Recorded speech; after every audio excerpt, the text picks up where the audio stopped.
बोलो जयकारा बोल मेरे श्री गुरु महाराज की जय।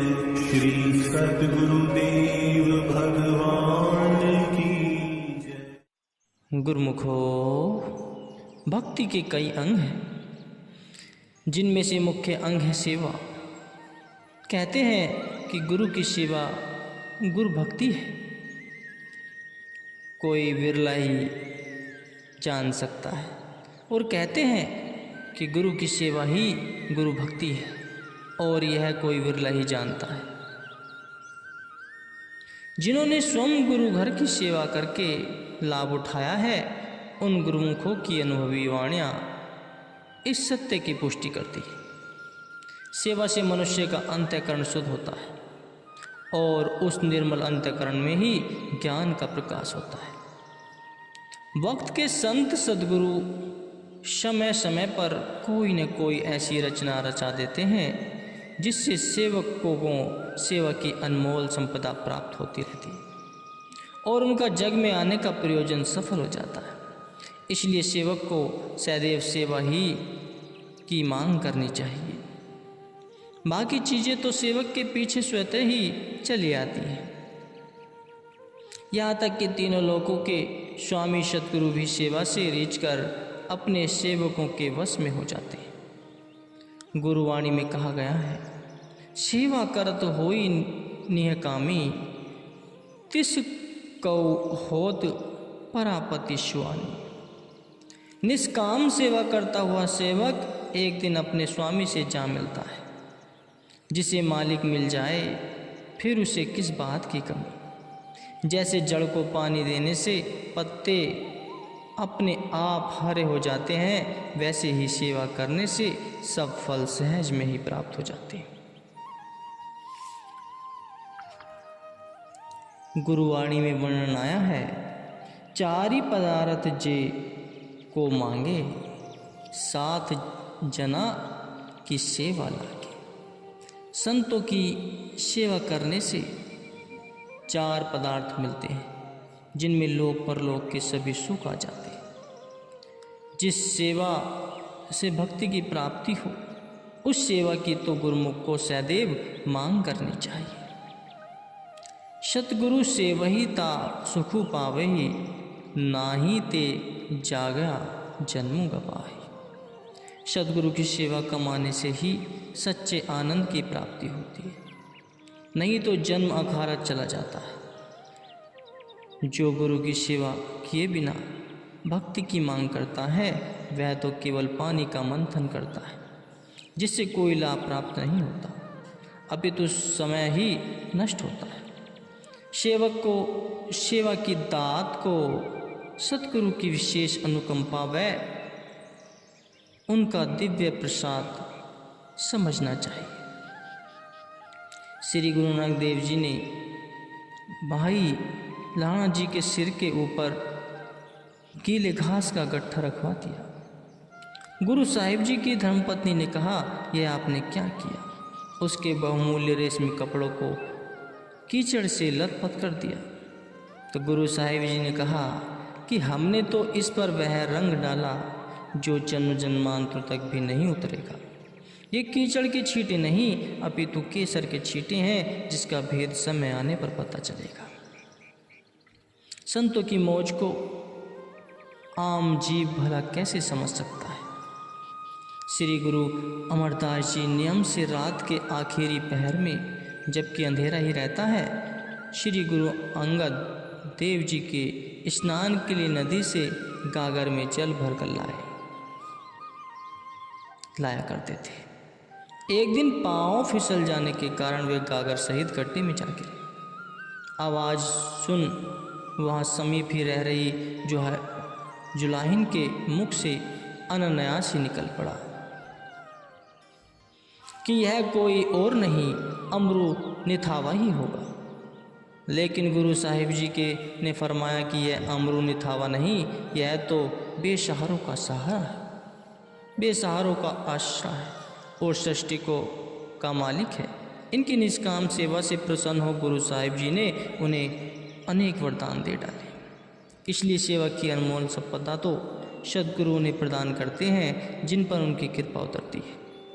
जिन गुरुमुखों को गुरु घर की सेवा प्राप्त हो जाए उन्हें अपने भाग्य की सराहना करनी चाहिए। गुरु दर की जो सेवा मिले उसे हित चित्त से करके जीवन में लाभ प्राप्त करें। नित्य ही सेवा की मांग करते हुए नवीन उत्साह व जी जान से उसे करते हुए अपने मालिक की प्रसन्नता प्राप्त करें और जन्म को सार्थक करें। श्री गुरु महाराज जी द्वारा फरमाए गए ये वचन रूहानी बीमारियों को दूर करने वाले हैं। जो बड़भागी इन्हें अमल में लाते हैं वे यकीनन ही रूहानी लाभ प्राप्त करते हैं। जैसे बीमारी शारीरिक बीमारी की जगह से शरीर दुर्बल हो जाता है और निर्बल शरीर सर्दी व जुखाम का प्रभाव सहन नहीं कर पाता, ऐसे ही निर्बल रूह भी दुनियावी उतार चढ़ाव को सहन नहीं कर पाती और घबरा जाती है। जैसे कमज़ोर आदमी किसी ताकतवर आदमी से मुकाबला करे तो हार जाता है, वैसे ही कमज़ोर रूह जिसके साथ गुरु वचन रूपी शक्ति नहीं है तो काल के आगे हट हार जाएगी। दुश्मन के हाथ में आई हुई रूह अनेक जन्मों तक दुखी और परेशान रहती है। यह कोई मामूली हानि नहीं जिसे नज़रअंदाज किया जा सके। रूहानी लाभ व हानि को समझने के लिए ही संत सत्पुरुष धरा पर अवतरित होते हैं। वे रूहानी वैद्य हैं। उनके द्वारा बताए गए नुस्खों को अमल में लाने से आत्मा ताकतवर बन जाती है और अंत में जब काल से मुकाबला होगा तो वह काल पर हावी हो जाएगी।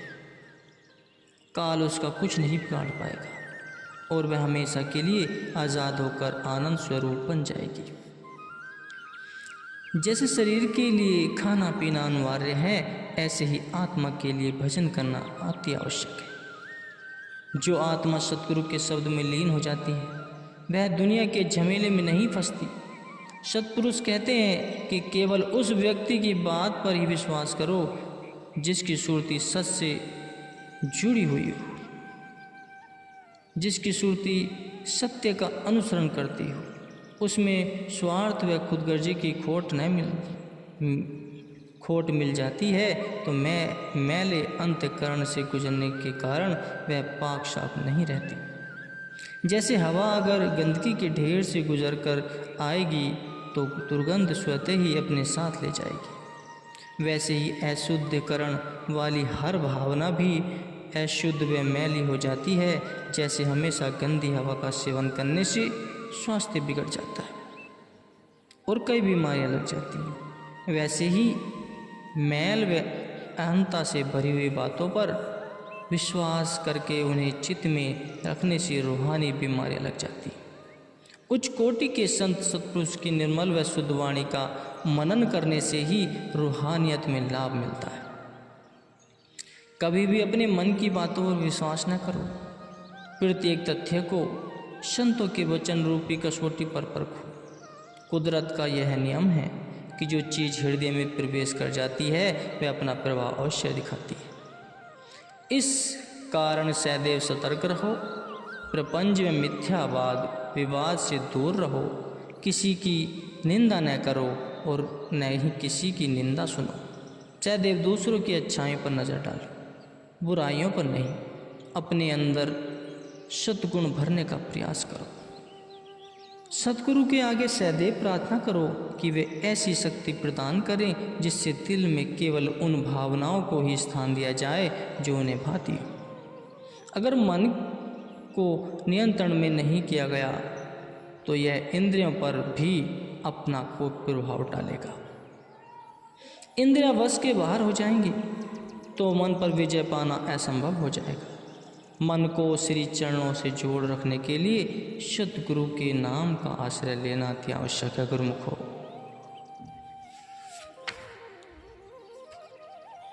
मन लोची बुराइयों पर गुरु शब्द एह मन होइए।